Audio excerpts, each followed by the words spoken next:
Welcome to the first episode of 2025. We have some great things to talk about today. First, we'll start with college football with 2 segments. Week in review and team of the week. And then we'll go to the NFL with 2 segments. Standings check and game of the week. Let's start with the new segment, Week in Review. Welcome to Week in Review. Today we're just going to cover all 4 of the college football playoff games. First, we'll start with Penn State versus Boise State. We saw Penn State win 31-14. Really, what Penn State really did very well, they stopped the Heisman runner-up, Ashton Jeanty. That was huge. If you beat Jeanty, or if you stop Jeanty, you're going to win the game. Yes. And they also executed on offense. No picks. They had a fumble, but Drew Aller came to play. Rushing game with Singleton and Kayshawn Allen. It was very well as well. And then their defense created 4 turnovers. You saw 3 picks thrown by Boise State's quarterback, and then Jeanty had a fumble. So really, that's what ultimately won the game for Penn State. They kind of just controlled it most of the game. With Texas-Arizona, a thriller game in a double overtime. Both teams were down to the last chance. They both had multiple opportunities to win the game, but it ultimately came down to Texas coming on top with Matthew Golden. Great game, big, huge game. A playmaker, showing out in a big game is a great performance. And then Cam Scatterbo deserves all the credit. He played great. It's tough for Arizona State to beat Texas. I get it, but Cam Scatterbo is a great player. Yeah, he came to play, that's for sure. And then the next game, the Rose Bowl, Ohio State versus Oregon. What we thought was going to be a very close game really wasn't. Ohio State won at 41-21, but I mean this game could have been won 41-3. But Oregon got a little hot at the end. But I mean Oregon just had no rushing game that really hurt them. The D line for Ohio State came to play. And then, Oregon got a little momentum in the second half. Ohio State ultimately shut it up with a just drive down the field, just bruising up the Oregon defense. So that was big for them. For sure. And Notre Dame, Georgia, a thriller game as well. Georgia led in total offensive yards by 52 yards, which is kind of surprising looking at the score and how the game went. But and Notre Dame won a turnover battle, which is huge. And they had 2 turnovers they got, and then that kickoff return from Jaden Harrison to start the second half was pretty was a gut punch to Georgia. That's huge for him. That was a turning point in the game. I think that boosted, and odds are when you get a kick return in a game, you're going to win the game most likely. So that was a pretty good one. Another big play I look in that game is that turnover they had with 20 seconds left in the first half. They forced a fumble. They go down and score. That was huge for them, I think, going into halftime. That was a big hit. Yes. All right. That's Week in Review. Let's go to Team of the Week. From the 4 teams to choose from, I mean, it was pretty obvious who the Team of the Week was this week in the college football playoffs. It was the Ohio State Buckeyes. They took down the number 1 team in Oregon, and they really just took control, led the whole game, and just dominated, honestly. Dominating performance. Yeah, and you look at the players that played well. You look, Jeremiah Smith had a heck of a game. I'd argue best receiver in the college football. He had 7 receptions, 187 yards, and 2 touchdowns. Yeah, that was pretty good. I mean, you could argue that. I mean, Luther Burden, maybe McMillan, maybe better, but I think Jeremiah Smith is top of the game. I think he's one of the best players in the sport. And Will Howard played so consistent. What was his stat line again? He had 17 catches he was 17 for 26 completions, and he had 319 yards, 3 touchdowns, 0 interceptions. Yeah, 0 interceptions. That's huge. By both teams. There was no turnovers from either team. Wow. Which was surprising for the score, but it's a great performance from Ohio State. And you look at the rushing game, Judkins, Henderson, both had big games. Judkins 94, Henderson had 94 yards, and Judkins had 84. Yes, and they both had touchdowns. Did Judkins have a touchdown? Judkins never had a touchdown. Okay, but Henderson had 2. He had 2. Yeah. And then you look at the defensive line. You saw 8 sacks. 8 total sacks. Three players had multiple sacks. That was big. You did JTT. He's one of the best players 2 sacks for his position. 3 TFLs. Insane. Living in the backfield. Yes, he was.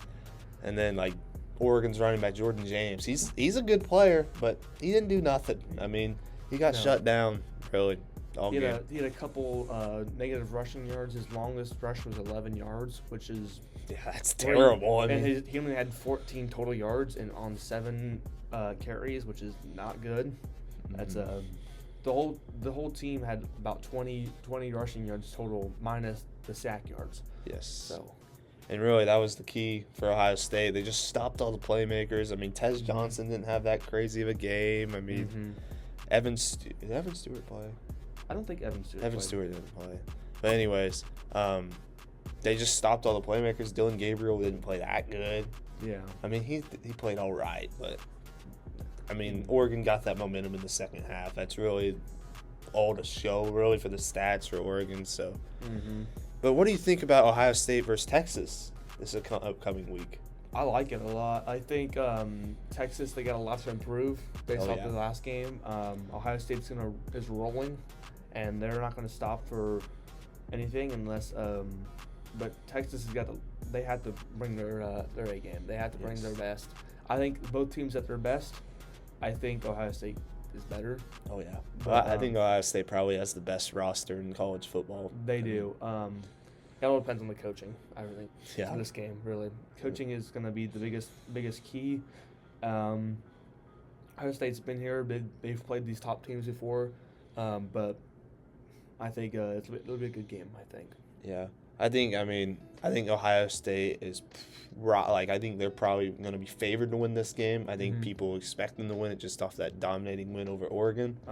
But Texas can definitely win the game. I mean, they played great games this year. They've just they just did not look good against Arizona State. They really didn't look that good against Clemson either, which is, I mean, they're at home against the team that barely squeaked into the ACC championship and won it. I don't like the fact that they lost twice to Georgia. Yeah. That scares me for Texas, but I think Ohio State can have a really good shot here and beating Texas. But Texas, if both teams bring their A game, it'll be a pretty good game. Yeah. Do you have a score prediction for that game? I got Ohio State 34, Texas 28. All right. Well, I think I'm going to still stick with my national championship prediction. I think Texas is going to squeak it out. Let's go with like a 45-42 high-scoring classic game. All right, that was Team of the Week. Congratulations to the Ohio State Buckeyes, even though both of us really don't like them that much. But let's go to the NFL, talking with Standings Check. Welcome to Standings Check for the final week, Week 18. So let's look at the standings board first. This East stayed the same. North stayed the same. Ravens, Steelers, they still are battling for the spot. That happens this Saturday. Texans, AFC South, they've clinched that up. That's locked up. Nothing changed there. In the West, though, we do have a little switch between the teams that have been switching all year. Chargers jump the Broncos. Broncos lose to the Bengals. Chargers win against the Patriots. They switched. And then the NFC, you got the NFC East staying the same. Philly won the East this week with a win over the Cowboys. NFC North, Packers, they can't win anymore. Lions, Vikings, they battle. We've already talked about that. I know we haven't yet. We'll talk about that later. But Lions and Vikings, they will play this week. NFC South, these two are already out of the playoffs. But Tampa Bay jumped the Falcons after a win over Carolina, and the Falcons lost to the Commanders. And then the NFC West, we thought it was going to be some crazy battle towards the end of the year, but the Rams they started winning. The Rams clinched the NFC West this week. So let's go to the playoff picture. All right, looking at the playoff picture, AFC, we'll start with that first.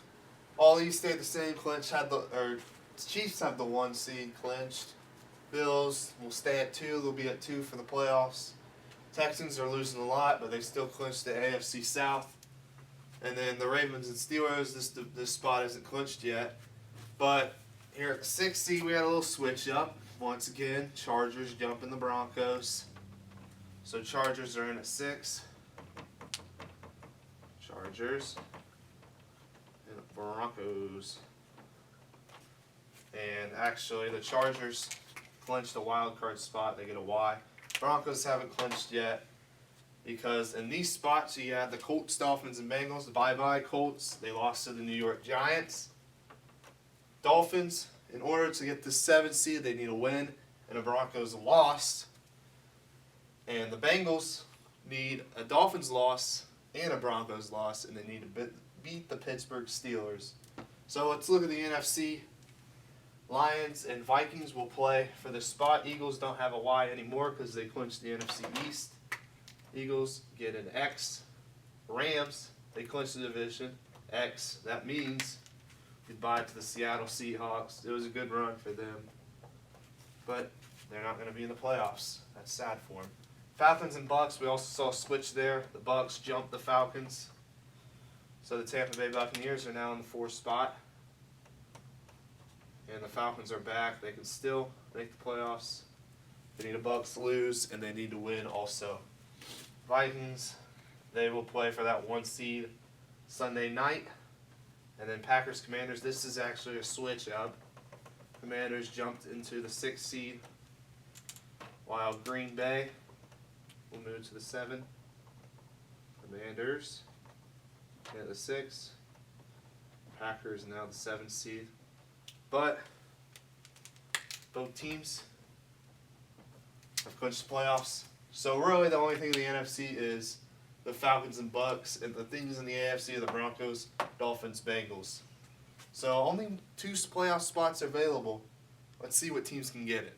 Thanks for watching Standings Check.